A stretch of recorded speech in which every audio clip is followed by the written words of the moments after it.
Good afternoon, Jags fans. Welcome back to our In Lockdown With interviews with former Firhill favourites. It's been a while. No one wanted to be back in this position, clearly, but here we are, and we're delighted that today we can bring you some time with a real Firhill favourite from the 90s. It's Mr. David Irons. David, how are you? I'm good, Brian. How are you? Good. Yeah, very well. Thanks. Very well. Delighted to have you with us, and grateful for your time. I suppose, first of all, we'll just start with, it's been a tough 10 months or so, and a tough time just now for everyone. So, how you bearing up, and how's it been for you?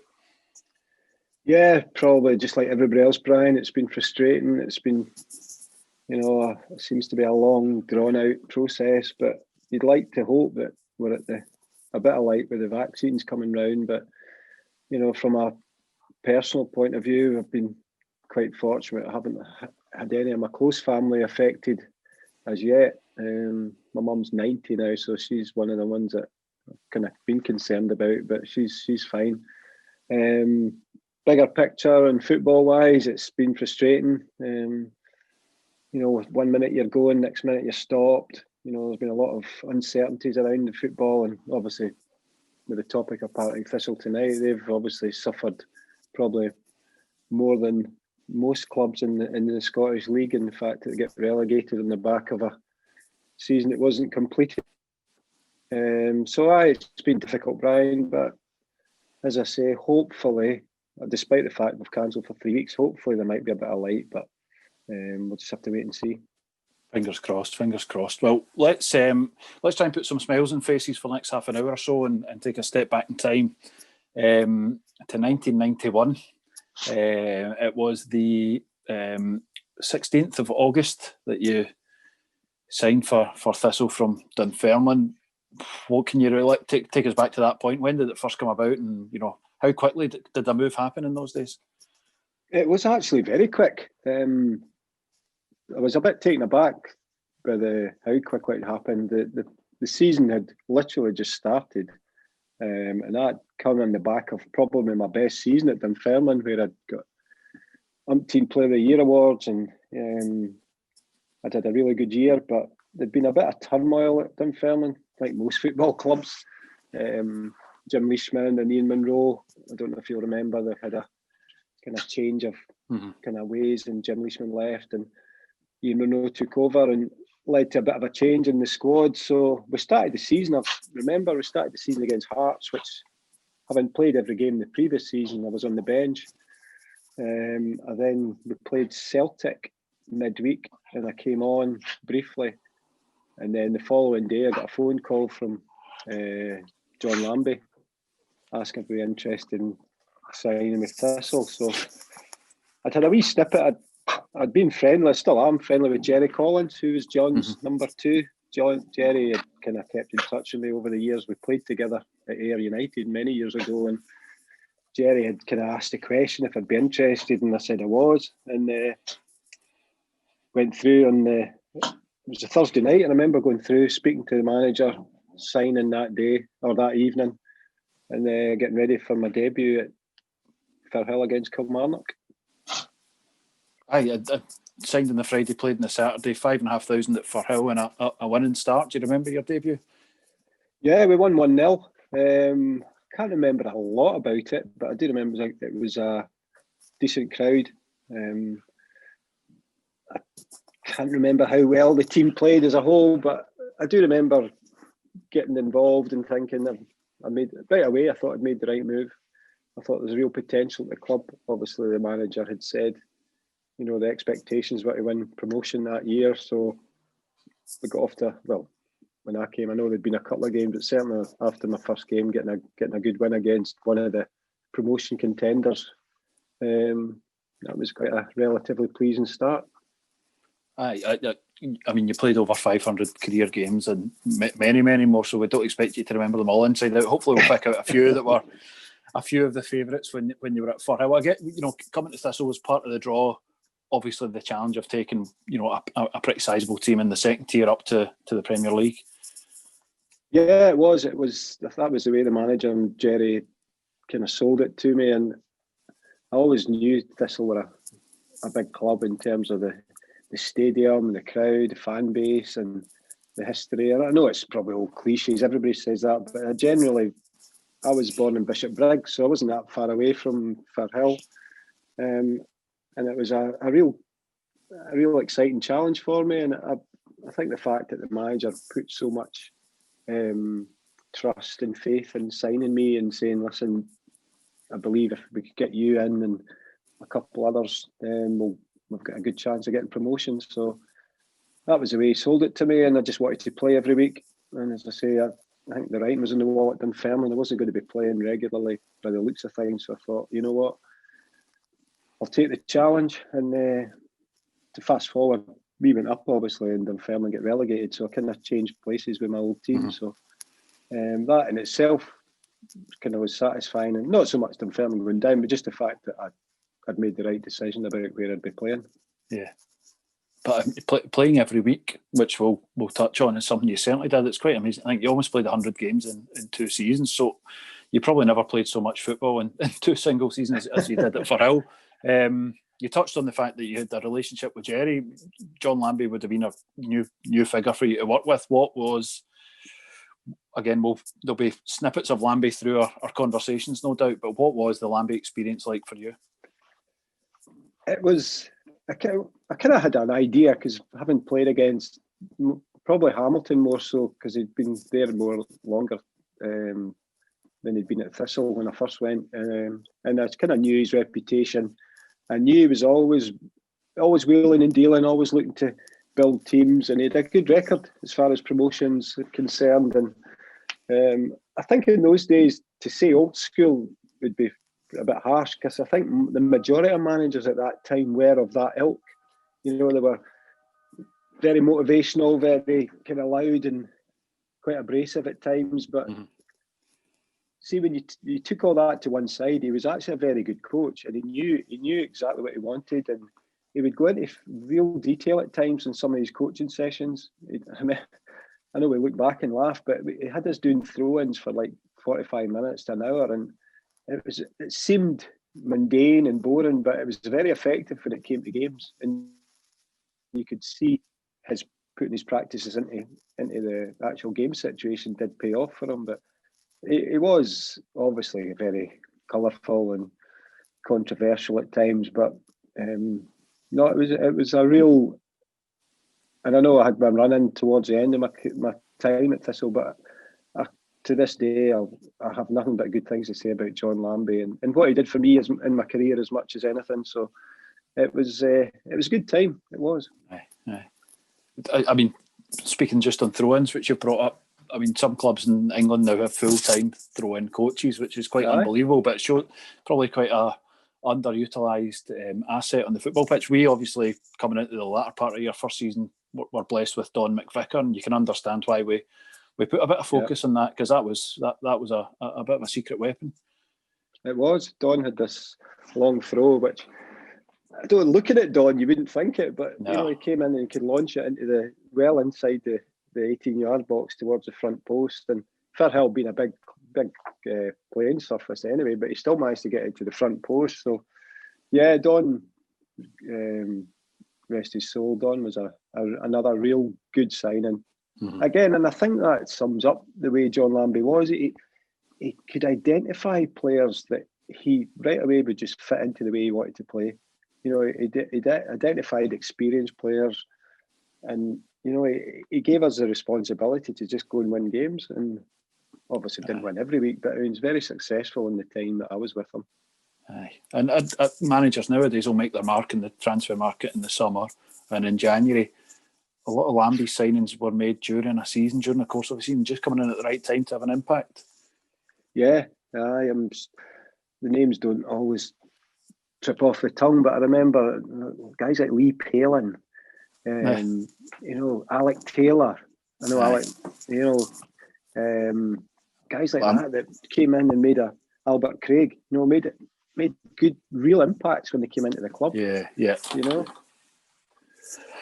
So Kilmarnock was your first game, and Kilmarnock was, I think, your first goal as well for Thistle, and Kilmarnock was a bit of a lucky charm for you. You scored in both our wins down at Rugby Park, and I guess when we were just on that momentum heading towards promotion, we were actually, I think we won more games away from home than at home by one, and the Thistle crowd that season was sizable, following the team all over the country.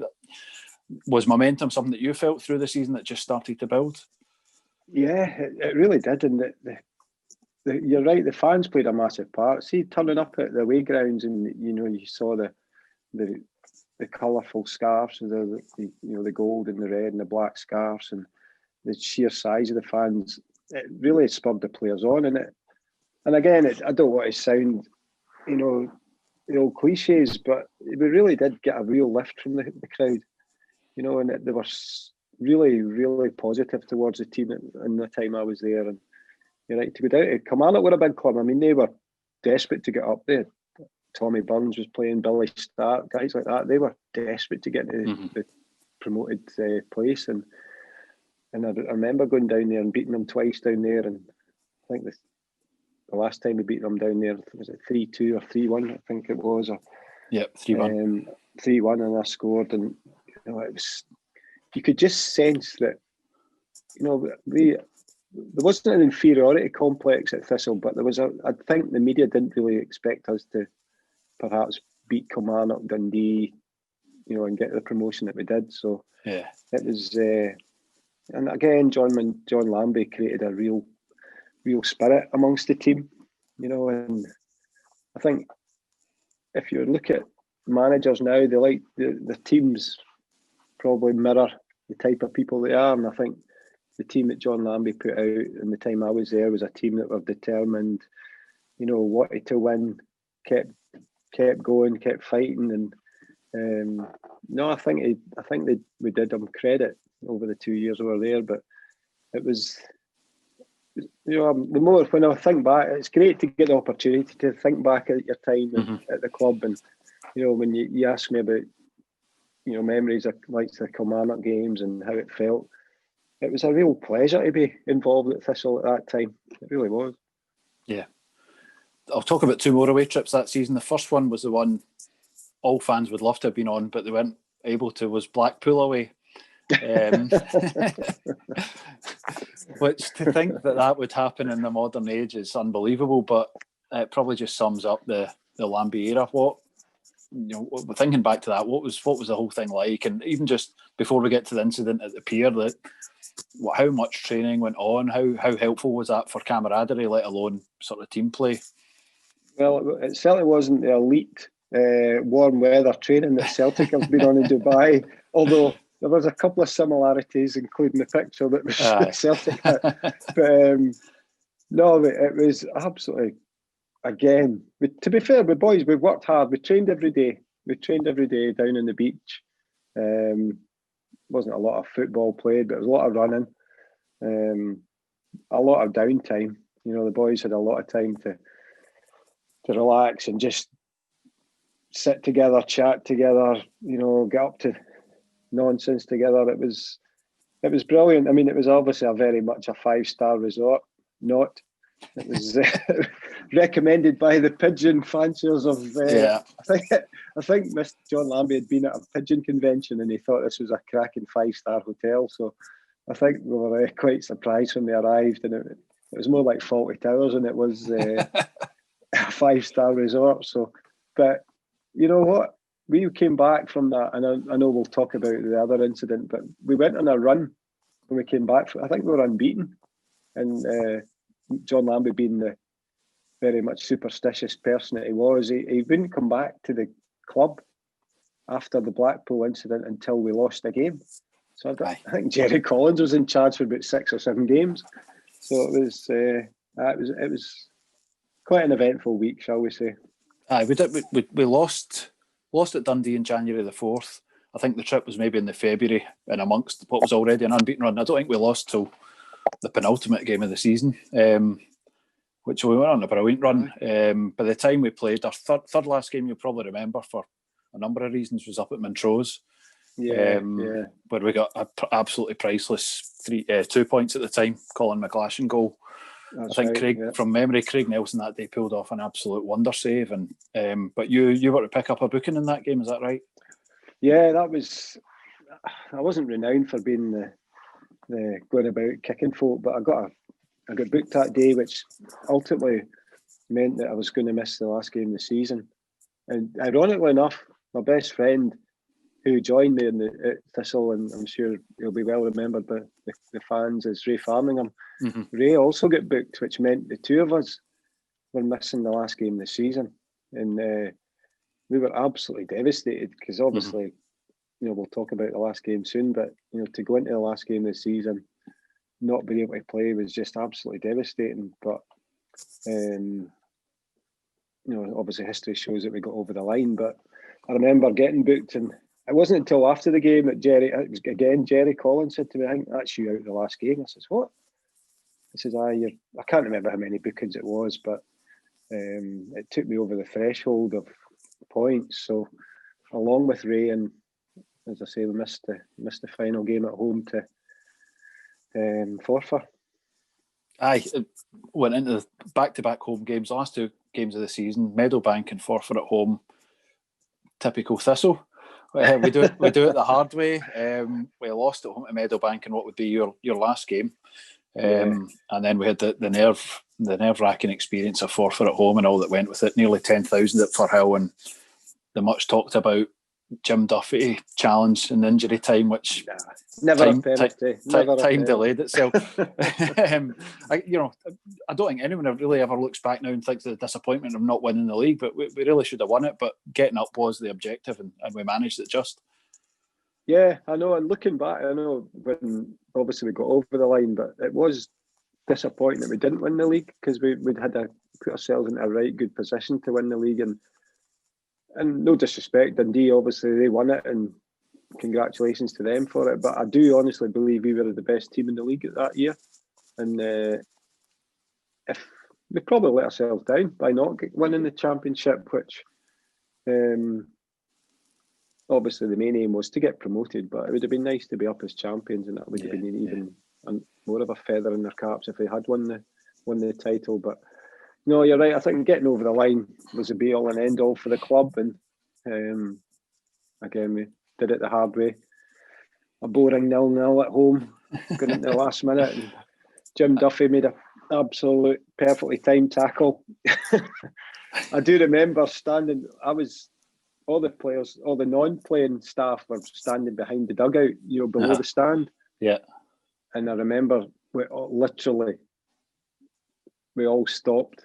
It's like the whole time stood still, and it was like we're all looking at the ref, and it's like, as you say, it seemed like an eternity, but he waved play on. I think he probably thought there'd been a riot if he'd given the penalty.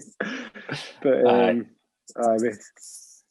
I'm sure if VAR was in place then, they would still have said it was a great tackle from Jim Duffy. Absolutely. I can guarantee and I was one of them, when we jumped over the wall and ran in the pitch at full time, none of us were certainly thinking about the disappointment of not winning the league. It was just a decade of relief.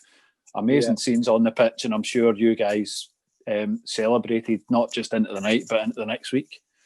Oh, it was, as I say, when I said at the start of your chat, I was talking about how big a club Thistle are and were and still are, obviously. And I had the pleasure of winning promotion with Dunfermline a couple of seasons previous, but see the reaction at Thistle and the fans. It was Dunfermline was great. Don't get me wrong. But Thistle fans, it was even better. And we hadn't won the league; we just got promoted. Dunfermline, we won the championship on the last game, but the reaction from the fans was even greater than the Dunfermline reaction. And that's no disrespect, because I've got a lot of time and a lot of happy memories from Dunfermline, but the Thistle fans were just like, the whole pitch was just covered. It was incredible. Aye. It was something else. And then the prize obviously was, next season we were in the top flight, and we, for a generation of fans, top flight football to look forward to for the first time. And lo and behold, in our first game back in the top flight, we got off to a flyer thanks to you. Do you remember that? Yeah, when I look back in my career, I had a habit of scoring in this first game of the season. I'd done it about 5 or 6 times, and then I've never scored after that. But it was Airdrie at home, and we managed to beat them 1-0. And I remember Gary Peebles setting me up. It was a really good pass for Gary, and I've kind of slid it home and off to a great start. Because let's not kid ourselves. There was some in 1992, 93 season.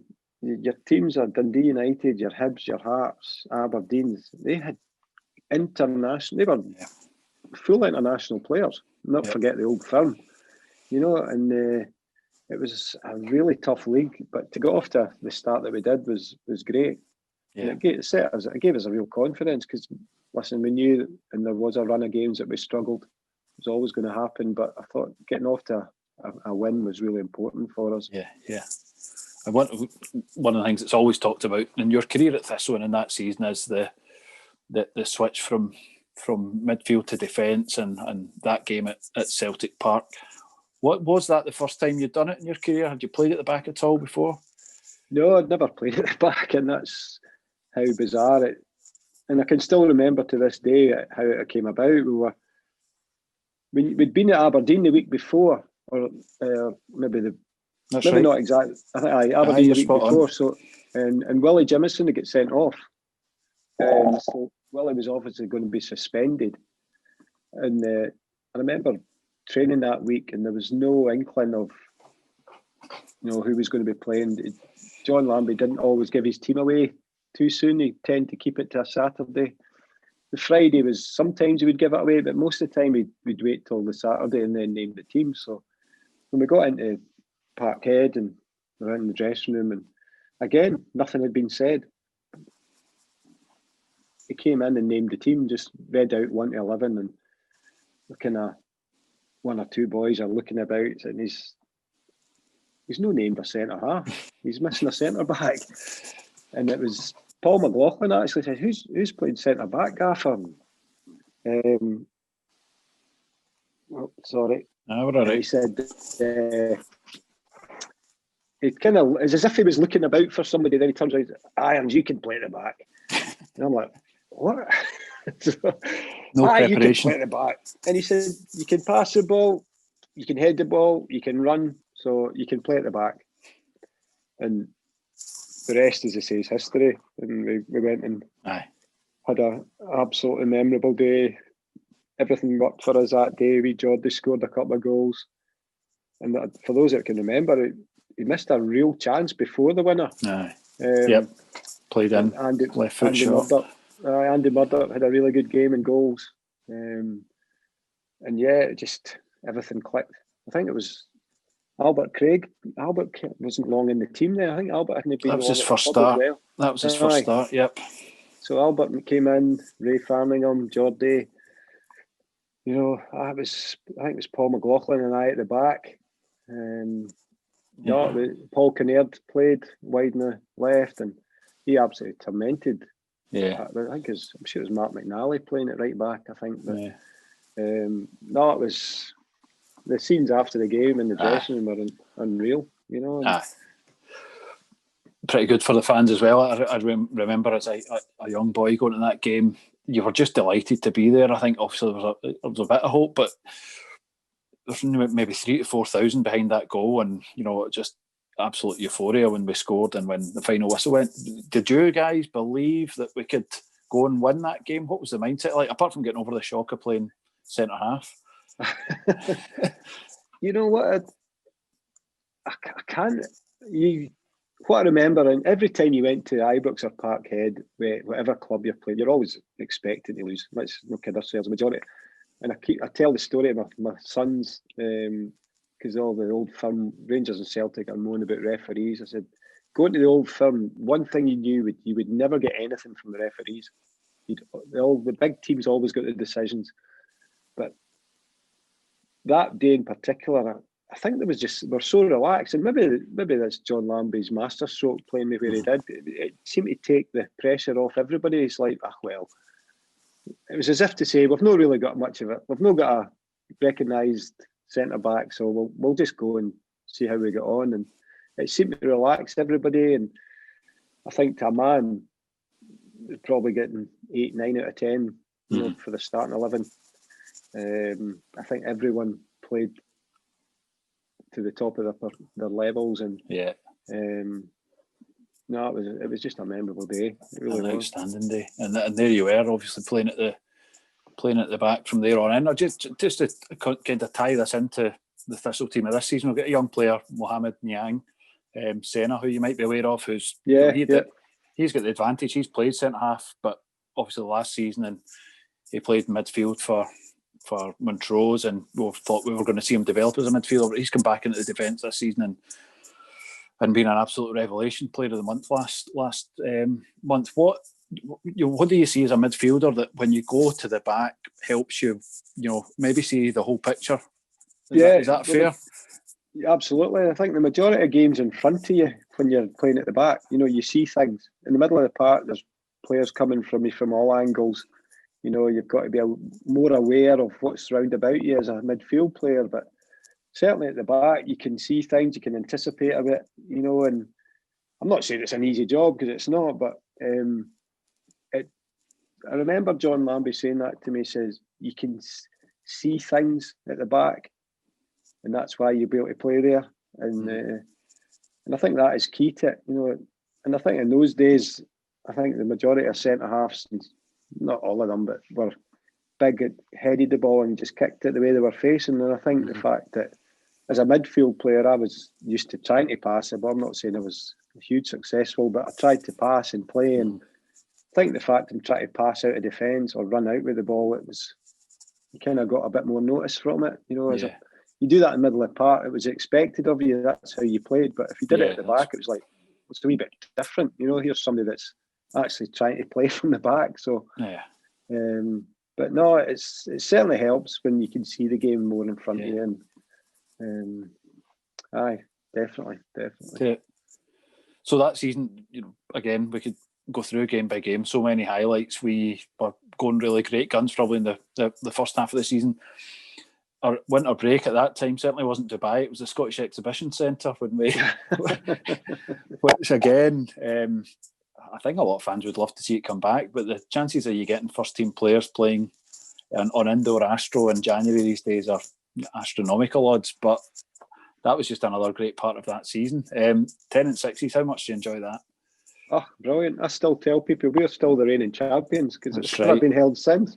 That's the trophy, I'm sure it's still at Firhill. I hope it is. It is. Yeah. That was brilliant. I mean, it was a sellout. The 2 nights, it was a complete sellout. And I've got great memories. Obviously, winning it. I've got player of the tournament.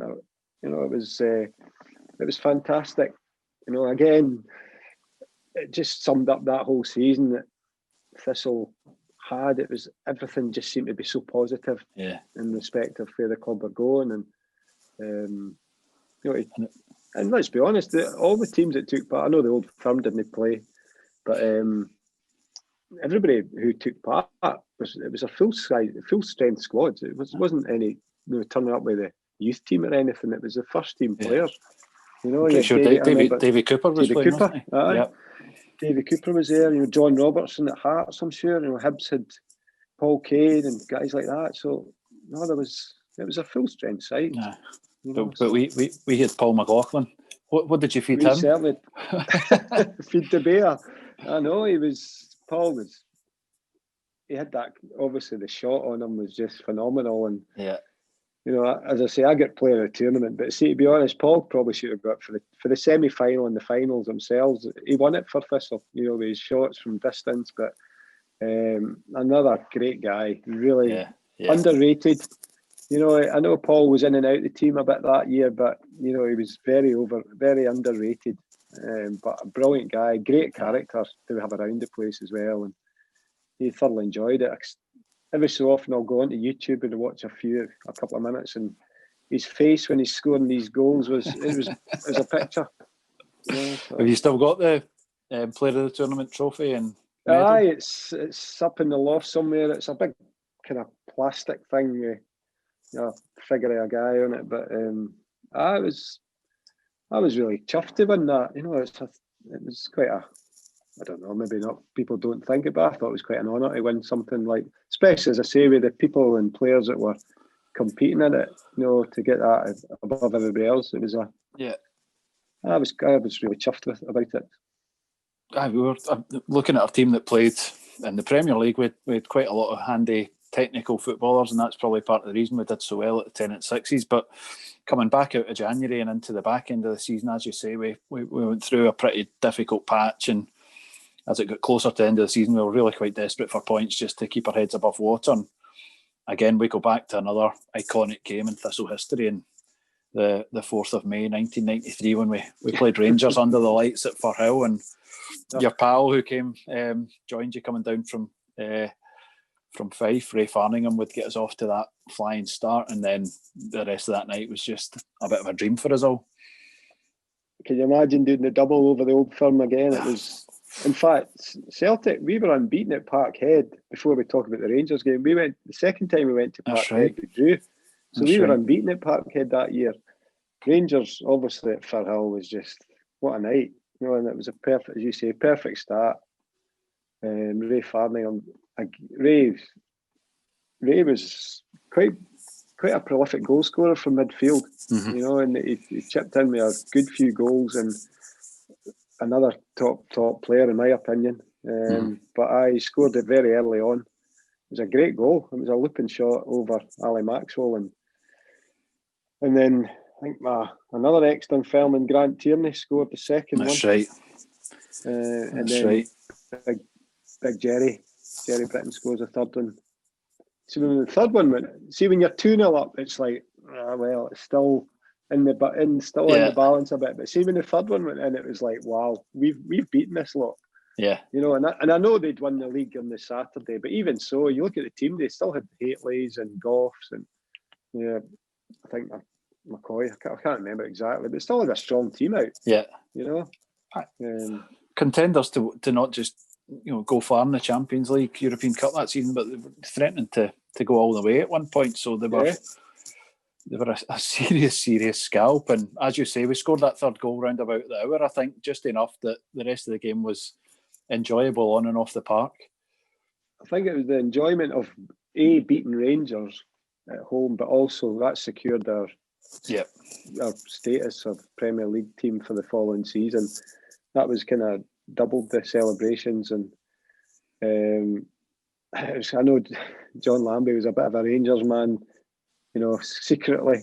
I think his allegiances were more to Rangers than they were to Celtic. So, but even he was absolutely delighted with the way we played. And I still have another YouTube clip. Jerry Collins got interviewed the following day, and he said John Lambie thought it was Real Madrid that were playing the night before, and. No,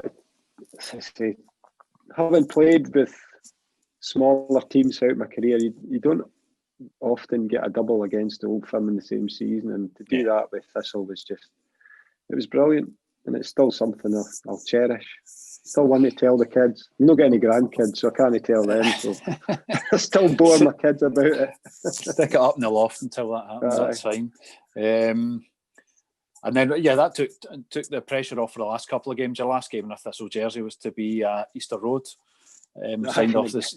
Signed off the season with a victory. Aye, what a way to go! I know. How sorry were you you 2 brilliant years at the club? What was your emotions of leaving, without going into what happened? Obviously years later. I didn't want to go. I honestly did not want to go.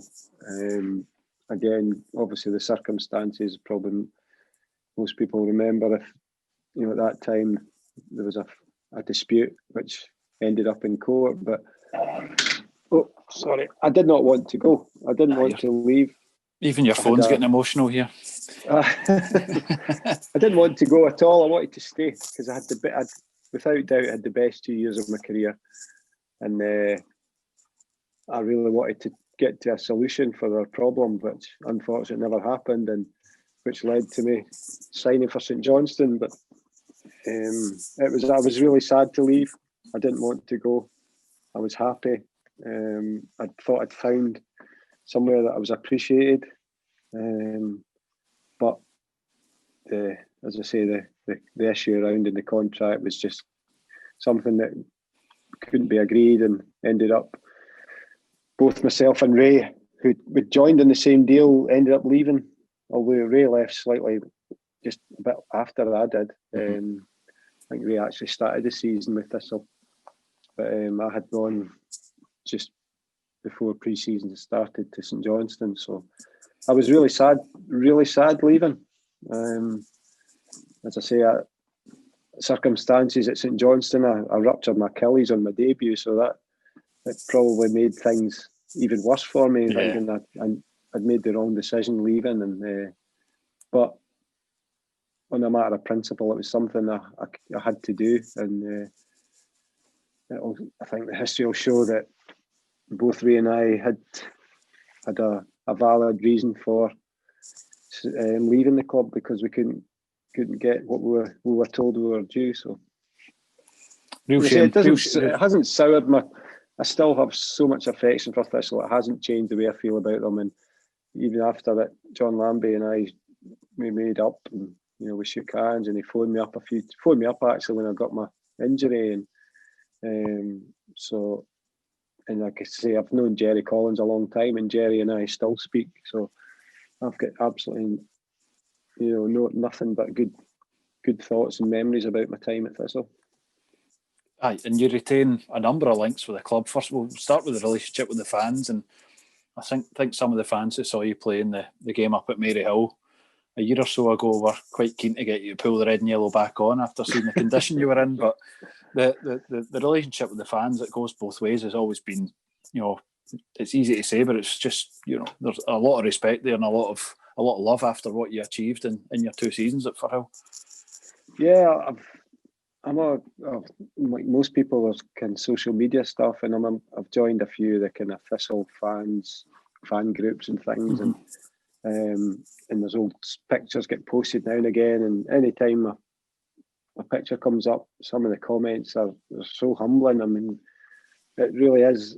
It makes me so proud to read about the feelings and affection that the fans still have, the ones that remember me anyway, still have for me. And it's quite funny. I'm a police officer down in Dumfries now, and Thistle were playing Queen of the South a couple of years ago, and I was on duty that day, and the Thistle fans had come down in the train, and I had to go to the station along with my colleagues, and I'm standing and I started piling off the train, and at first it was a case of folk just walked past with their heads down, never really, and then somebody noticed me, and after that it was incredible. Everywhere I went, they wanted photographs, and they were singing my name in the ground.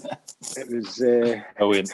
It was brilliant, and it was it was again another humbling experience to have the fans saying and tell me how much they thought of me. So it was, especially even in a police uniform, they're still telling me they like me. So it was brilliant. And as I say, the feelings mutual.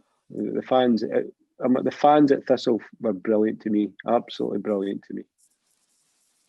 Great, and another link with the club's obviously the current manager, Ian McCall, who I think true to say you've played for him and coached with him and known him a long time, and Dumfries links there as well. Yeah, Ian and I go back till 50 years probably plus. Ian's older, he's got 2 older brothers. Ian's middle brother Gordon and I were best friends for many, many years. And Ian used to tag along every so often in the football terms, and I knew his mum and dad. I know his dad's no longer with us, but Ian's family and Gordon in particular were really, really close friends. And we go back. We played together at Dunfermline. Our paths crossed at Dunfermline. Where I think I had maybe a couple of seasons together when Ian returned to Dunfermline. So yeah, I've known Ian many, many years. So, and I hope he can get the club back up into the Championship this year. Absolutely, fingers crossed. And your nephew, of course. Yeah, Aaron. Speaking of elegant defenders, he'll go down in folklore as part of that team that came up in 2012, 2013, and not just good at the back, but his composure from 12 yards in the majority of cases he got the penalty was a feature of that season. Did you get to see him much when he was at Firhill? A couple of times, a couple of times. I don't know where he gets his composure from at the penalty kicks, but in fact, I was at the final when he missed against Queen of the South at Livingston in the Challenge Cup final when he missed and got sent off. That accidental clash of heads after the penalty. Because I was sitting at the far end amongst the Thistle fan. I mean, my mum was there, my kids were all there. We're all watching, obviously supporting Aaron and Thistle, and it was just, you couldn't have made the script. Being from Dumfries, either. Yeah. I mean, you just couldn't have written the script. No. And to miss and then get sent off was a terrible final, and the last 5 minutes was just bedlam. Oh, I know.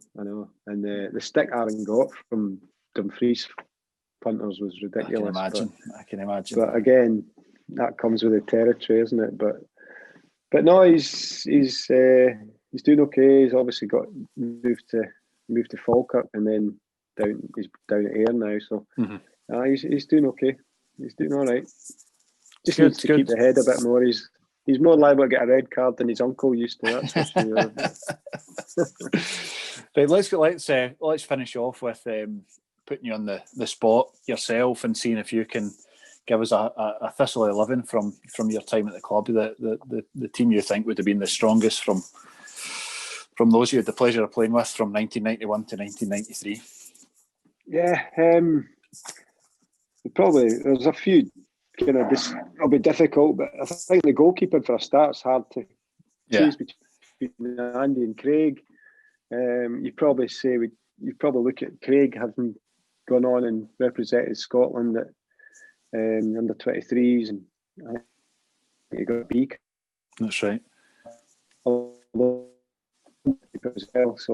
that if we're playing at Parkhead, I'd play Andy, but if we're playing at Firhill, I'll go for Craig. So sorry, Andy, but I'll probably go for Craig. Hey, okay. And there's only one right back for me, and that's Bobby Law. Bobby's a legend in my eyes, and I'm sure he is at Thistle. He was brilliant, absolutely brilliant guy. I used to hate Bobby Law. He used to kick me every time he played against me. He would kick lumps out of me. And I remember when I signed for Thistle, he told me, John Lambie said, anytime you played, just kick irons. That's all. Bobby. Right. He said he'd tell me, Lambie, would you make a man mark me if I was playing for Clydebank or Dunfermline? And he just told Bobby to kick me because I couldn't work out. Everywhere I went in the pitch, Bobby was there. It was like, who is this guy? Wouldn't he like to get volleyed about with Bobby Law? When you get to know him, he was an absolutely brilliant guy. Bobby. Besides right Bobby, back. In the back, if I'm not playing, I've got to pick two centre backs. Willie Jimison has to be one. Or Jim Duffy. I think Gordon Ray was just phenomenal that season we got Jim. Yeah, absolutely. I'm going to go with Willie and Gordon. A Hibs centre back. God, you wouldn't win many headers against them, would you? I'll go with those two. You wouldn't win much against them, would you? I know Bobby. Big Gordon was just phenomenal. But, he was brilliant in that promotion season. Yep. Yeah, left back. It's got to be Don. Yeah. Rest in peace.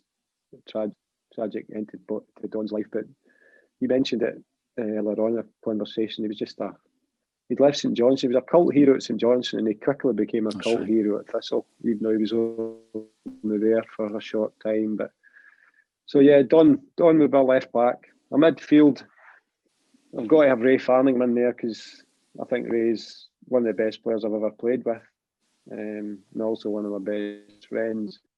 So I'm not being biased, but he is genuinely a top. So he'd be there. Ian Cameron.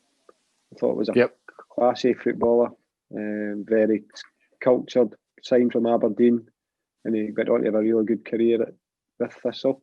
Yep. Alec Taylor was also, I thought, was a shrewd signing by John Lambie.